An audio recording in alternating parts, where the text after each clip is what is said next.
Welcome, everyone. You are listening to Get Out of Your Own Way with me, April Yee, on Transformation Talk Radio. Get out of your way and get what you want through transformative self-care. I'm here to support you in getting out of your own way. So what does getting in your own way look like? Well, how about letting other people define your value and worth, ignoring your body by not taking care of yourself, and people-pleasing? These are just a few ways I've gotten in my own way. In this show, I'll share new perspectives on self-care practices so you can discover options and choices for expanding what's possible for you and your life. In each episode, I have questions for you, and when you take the time to answer them, they'll help in building up your belief about yourself. I believe that when we get good with ourselves, we get good with our lives and the world. Get Out of Your Own Way starts now. Hi, everyone. You are listening to Get Out of Your Own Way on Transformation Talk Radio, episode 15. The concepts I talk about in each episode are things I wish I learned sooner to support myself and get out of my own way. So I hope these ideas are coming to you when you need them. For this episode, it's the first of several guests visiting the podcast. And each of my guests, like all of us, have gotten in their own way in some aspect of their lives, and they've figured out how to get out of their own way with support, resources, and wisdom that they've gained along their journey. And since this podcast is called Get Out of Your Own Way, I'll be asking my guests, how have you gotten in your own way? And how did you learn to get out of your own way? And we'll be hearing from them and their stories, and you might even recognize yourself in what they share. So today I'm delighted to have Coach Lee Hopkins join me. And I met Lee a couple years ago now. He invited me to speak at his Social Connections Summit back in 2022 or 2023. And we just kept in touch, and I've participated in other events that he's done. And it's been such a great community experience. And I really appreciate being able to share some of the stuff that I've learned that has helped me in my life with other people in his community and beyond. And so Coach Lee helps introspective and introverted people build more fulfilling relationships in both their personal and professional lives. Whether you want to expand your social circle to invite others in or build deeper connections with your current connections, he believes you must be your authentic self. In his social connections coaching company, Patterns of Possibility, he teaches strategic vulnerability to help his clients find and maintain closeness in their friendships and family members, as well as with coworkers and business partners. So hi, Lee. How are you today? Hi, April. Thanks so much for inviting me on the podcast. It's such a pleasure to talk with you again, share space with you again. Yeah, thanks for being here. And so before we get into the main question, I'll be asking you, how did you get into the work that you're doing now? I got into the work that I'm doing now with helping people make those meaningful relationships because I struggled with making them my entire life. And when I learned the skill or the thing I needed, which was in my way, and how to do it, I wanted to help other people learn it as well. So I realized it's a really important thing to have meaningful relationships.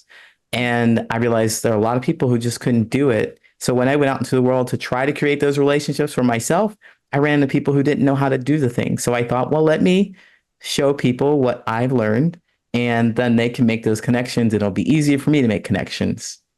Yeah. And what is like one thing that you've struggled with that really kind of encouraged you to start doing what you're doing now? Oh, I struggled with being myself. I think that's a huge thing that gets in the people's way, but certainly I didn't even realize that I was struggling to be myself because I looked around and I believed what everyone else told me that I was. Like, I wasn't interesting, I was boring, I was lame, I didn't do enough of this, I wasn't black enough, I wasn't tall enough, I wasn't this. And so I'm like, well, I didn't even know who I am, but they all know that I'm not something. So I trying to figure that piece out. I had no idea what that was. So that I think that really stopped me from making any kind of connection with anyone. Yeah, and it sounds like there were all these like external messages coming in to you. And I guess, at a certain age or when we're younger, we look at what's outside of us to decide like how we want to be. And it's almost like we have to measure up to those external things versus more like looking within and asking ourselves, like, what feels good to me in terms of how I want to show up and how I want to be. Exactly. It was exactly that. Like I'm new here on this planet. I'm 5, 6, 7 years old. I'm new here, and I'm looking around at the people who've been here longer than me. Hello, can you tell me a little bit about what's going on? And they tell me all kinds of things that really don't fit, but I don't know it. I don't have my own sense of self yet, so I look at them, and I've always done that. And I think I would say that most people, I'm trying to be safe with most people, but everybody goes through this process where they're listening and they're looking around trying to figure out who they are from what other people tell them. And one of the things that was never told was how to figure out who you are. It was Yeah. more like listen to them, listen to the other people. Like, oh, I don't know what to do then. Yeah. And it's almost like, I do wonder if this is all just part of that process of learning like what feels right for us and what feels wrong for us, but we kind of have to go through what doesn't feel good for us to know what does feel good for us. So like, we might think like, oh, well, I'm going to be like this person and try this person, Yeah. how I think that they're acting. I'm going to try that out for how I'm acting. And maybe that feels good, maybe it doesn't. And so I think we all have to go through that process. I don't know if we can ever get around that. hmm Yeah. Yeah, absolutely. I would think so too. As that's been my experience as I look around and I see people who are going through that. And that's what I did. I tried on this person's personality. I tried on this person's characteristics or these thoughts and experiences because I'm looking at everything outward and I'm looking at how that person is being treated and I'm thinking, I want that. If I just behave that way, then I'll get their treatment. But does it feel good to me to be, to do, to act the way they do? I hadn't thought about that, but and I'm feeling it. I didn't think about that before I tried their personality on. I just did it and feeling that sense of, oh, okay, this doesn't really feel good. I'm also not getting the treatment that I thought I would. So what do I do now? And kind of got stuck. I got stuck quite a bit in that space. And I do believe that we all have to go through it and decide what we don't want. And the trick for me was just to when I started to become more aware of me doing that was to pay attention. What happened last time when you put on somebody else's personality? Oh, that didn't work for you? Well, that's because it was somebody else's personality. It's completely different. What if I try it this time? Oh, that didn't work either. Oh, this time that didn't work either. And so for years, I've done something like that, hiding, being somebody else, and discovering that it hadn't worked. It just hadn't worked at any capacity. So then there I discovered, no, well, this isn't what I want. Hmm.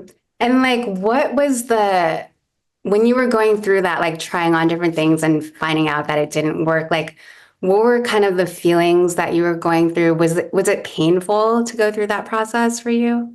Oh yeah, it was it was so awful. It was so awful. So I can laugh about it now because I know what the issue was and I've made the adjustment for it. But wow, it was so painful because I was so frustrated and so angry, and I felt so alone because I certainly looked at people who were successful and successful in the way I wanted to be. Like they had friends, they had relationships, they had people who would call them, but I didn't have that. And then I turned into that person that I thought they were, and I still didn't get that. And Mm. I'm like, what's going on? Because that's what the world is telling me I need to do. What is the problem? So I felt very alone because if I looked around, I imagined that everyone else figured it out and I hadn't figured it out. So I felt so mad, so angry, so sad. Like, I'm never going to get it. And I'm not talking about just a few years going through this process. I'm talking about a couple decades of doing this. Mm-hmm. And so, like, what did your life look like, or how did you show up in your life back then, and what did that look like for either yourself or maybe for other people who were experiencing you? How did I show up? Oh, I was so quiet most of the time because I wanted to observe to get it right. I'm thinking about what other people might think of me and I'm adjusting to make sure I looked right. Mm, I did the right thing. I said it at the right moment. The timing is everything. If I ever want to connect with anyone, it's in my hands. And it's me mimicking other people, not necessarily learning about what feels good to me. I didn't mhm. want to face any of the rejection. So I went along to get along. That's that was my life for a long time. You know, what you're saying is reminding me of, I think Brene Brown talked about this. She says that there's a difference between belonging and fitting in. And I think when we fit in, it's when we're trying to fit ourselves into what we Mm, think other people want us to be and how we think other people would accept us or like us. But belonging is more like we get to be who we are and still fit in and or still belong and still be accepted by yeah, not just trying to like be someone we're not. absolutely. And what I to add to that, fitting in is there's certain things I think there's certain places in which you do fit in and you kind of accept that this is the way it works. Mm, Like for work, for example, yeah, I didn't even like saying that, but I didn't like saying that. But I mean, there are key pieces of your personality that you want other people to know about you. There are key pieces of my character, my person that I want other people to know about me. And when I'm able to share those key pieces and be accepted for them, I feel like, okay, this is belonging. And it took a long time for me to even understand what those key pieces were in the first place. Like, what did I really want people to know? Well, I have no idea because I'm too busy trying to figure out how I can be the other person. I had no idea. So, that belonging piece is really what I'm looking for in my relationships these days, my friendships, partnerships, anything like that. I know it's key. And the fitting in just happens to be very minimal where I have to go to places. And I don't even want to say it's work because I'm an entrepreneur for a living. So it better not be that way. I design my own workplace. yeah. Yeah. But that fitting in would be for different places where I'm there temporarily. And I Mhm. know that this is short and I want to get along. We have a mission to get done. And I know that these people aren't capable of holding space for those deeper, more intimate pieces of me that I'll feel more supported with around people who I belong to or they belong with me. Mm. You know, when we're just talking about fitting in, it brought something Mm, else up where it's like we contort ourselves. Like, you contort to fit into something that maybe doesn't mm, feel super like very natural. So it's like we contort ourselves to like maybe convince ourselves that certain relationships are things that we do want mm, where we're not getting our needs met or there are some values that aren't aligned, but we try to convince ourselves that, oh no, like I can still stay in this relationship and like try to be happy, even though I'm contorting myself in order to have it, you know? Does that, mhm. like, how has that happened for you in your life? Oh, definitely a lot in the past. I recently let go of things. Now I let go of things pretty easily because I know that the sense of belonging is so much more important to me because I've been contorting for my entire life. If you put it that way, for Mm, decades, I've been adjusting and twisting and trying to fit into somebody else's persona, and it yeah. just doesn't work. It just doesn't work. And I know that it doesn't work. I've been there too many times. And so, I've let go of those things that hobbies that I didn't necessarily like. They didn't fit for me, but I saw other people doing it.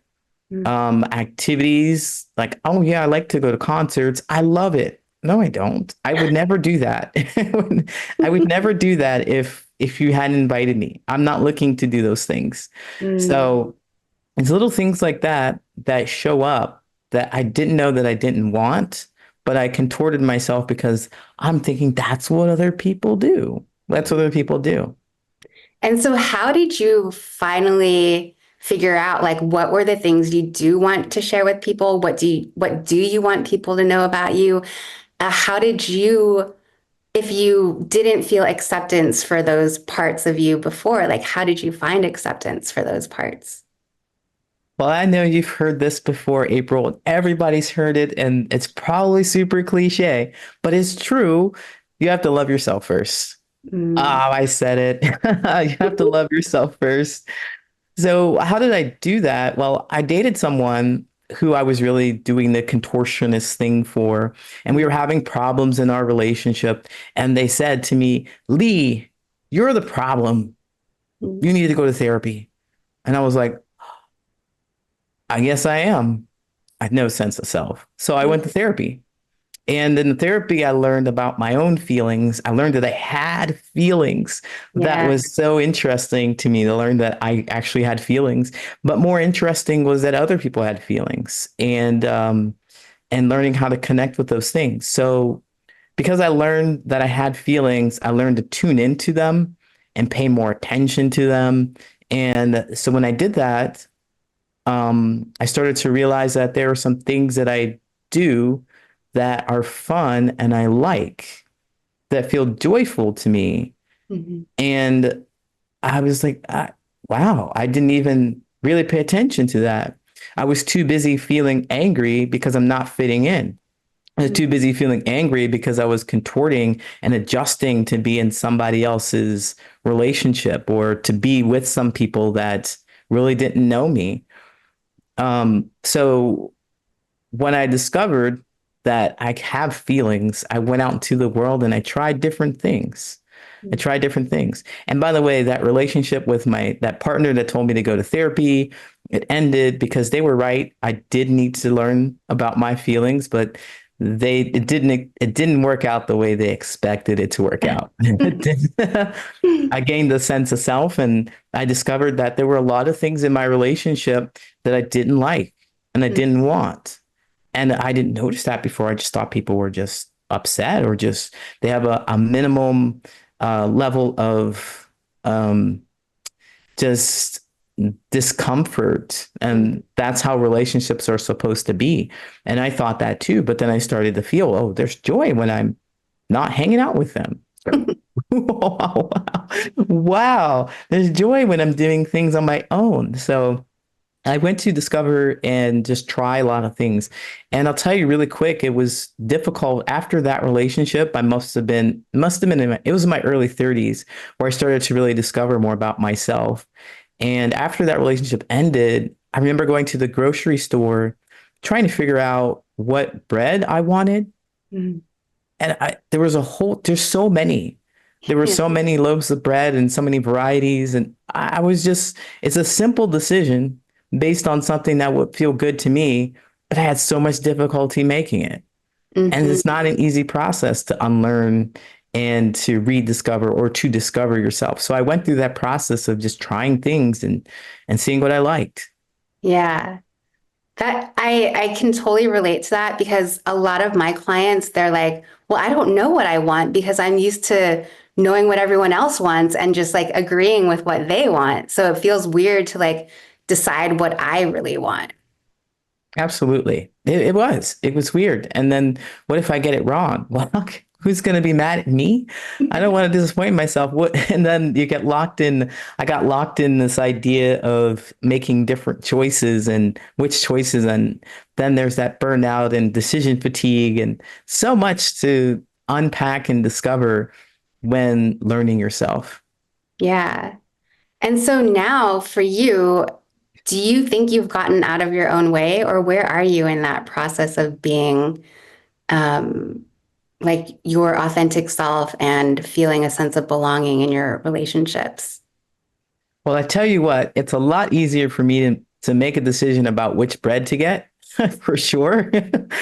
I have definitely moved out of my way when it comes to this. And one of the pieces of, really getting out of my way when it comes to discovering myself was using people to reflect back to me who I am. And it wasn't the way that it was before, where I'm just constantly relying on them to tell me Mm-hmm. and to just believe what they tell me. But I use their insights or their observations and consider them against my own. Like, what do I know about myself? Is this a match? Does this feel right? Do they know me enough, or do they describe how I am? And similarly to the way I know myself, so that I can trust that maybe they have a different point of view that will work for me. Do they know Yeah. those pieces? As you're saying that, it reminds me of like the concepts of like self-approval and feedback. So it's like Hmm. when we approve of ourselves, we're more open to receiving feedback because sometimes there are parts of ourselves that we might not be aware of. And the only way to become aware of that is when other people give us feedback about, like, hey, did you ever notice like this thing that you do? Or, you know, just Yeah.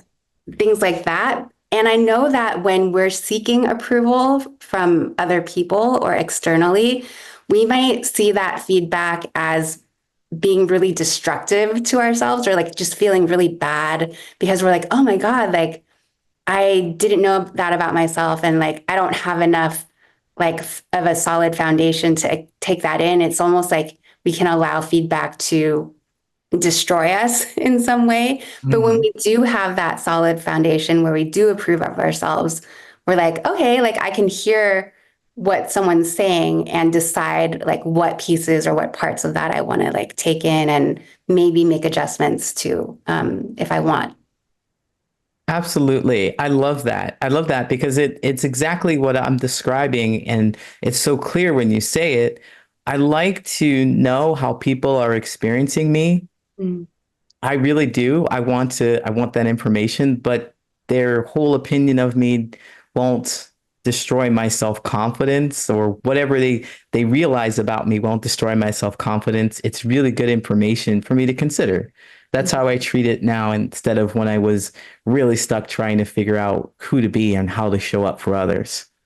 Yeah. And I think it's just so powerful to like hear how you allowed other people before in the past to just like kind of shape and mold you, or Mm. you went along with being shaped and molded.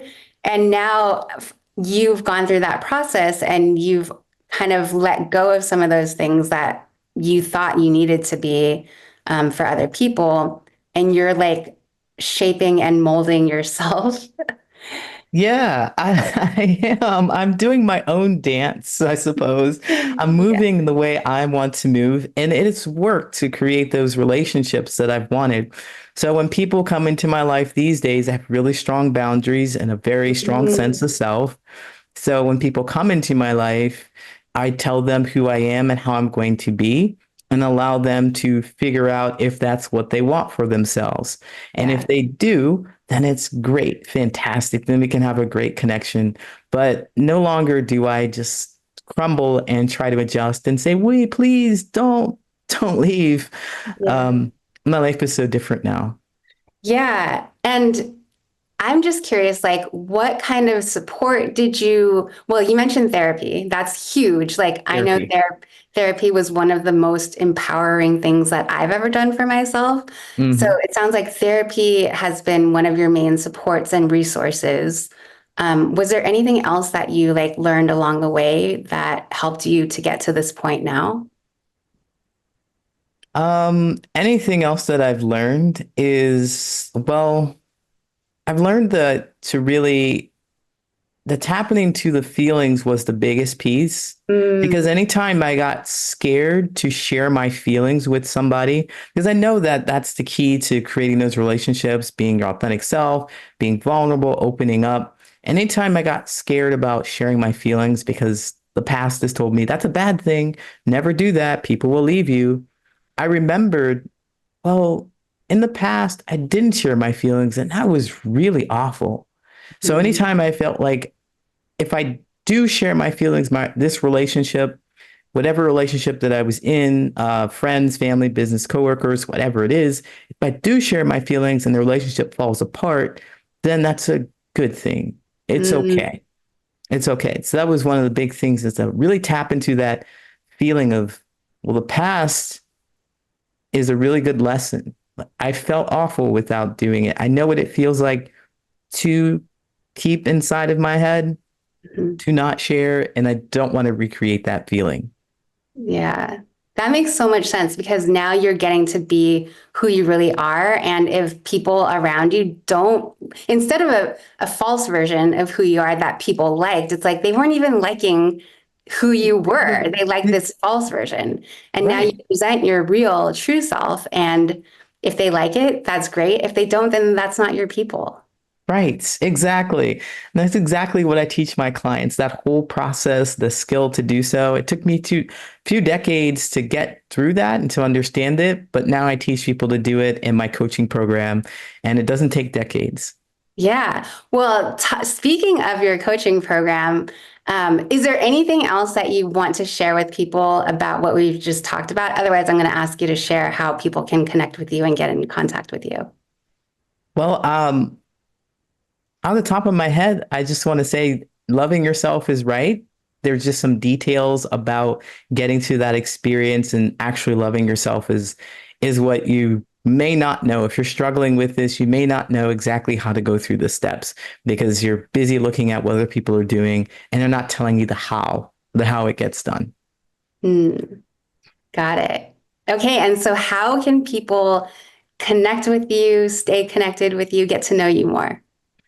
All right. Well, you can find me at patternsofpossibility.com. That's my website. I'm on TikTok quite a bit. So you can find me at Patterns of Possibility on TikTok and YouTube. I'm also on LinkedIn, Facebook, all those other platforms, but I'm mostly on TikTok and YouTube. So you can find me there. I also have a community that's opening up. It's a brand new community called the Trust and Thrive Tribe. It's bringing people together to practice these skills that I'm talking about. If you're stuck in your head, if you constantly are thinking about things and not speaking them, and you need some practice, that's something that's really helped me. In an environment with people who really care and they're interested and supportive, then check out the Trust and Thrive Tribe. You can find it in the link in the bio, but it'll be at my website, patternsofpossibility.com. You'll see it right at the top. And we'll put all of those in the show notes for this episode. So thank you for sharing that. And I am so glad you joined me for this episode of Get Out of Your Own Way. To go even deeper, join me for Self Care Sundays, monthly drop in sessions. Find out more at thehealingmodalities.com. And you can also sign up for my weekly Self Care Seeds newsletter. And join me again for Get Out of Your Own Way every other Thursday at 6:30 p.m. Eastern, 5:30 p.m. Central, and 3:30 p.m. Pacific time. Thank you so much, Coach Lee, for being here today.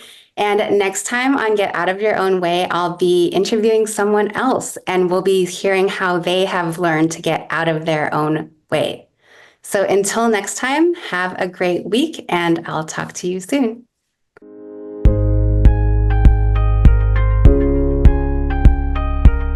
You have been listening to Get Out of Your Own Way. Get out of your way and get what you want through transformative self-care with me, April Yee. Tune in every Thursday at 3:30 p.m. Pacific on Transformation Talk Radio. In each episode, I present new questions that support you in building up your beliefs about yourself. To connect with me or for more information, you can email me at thehealingmodalities@gmail.com or visit my website, thehealingmodalities.com. See you soon.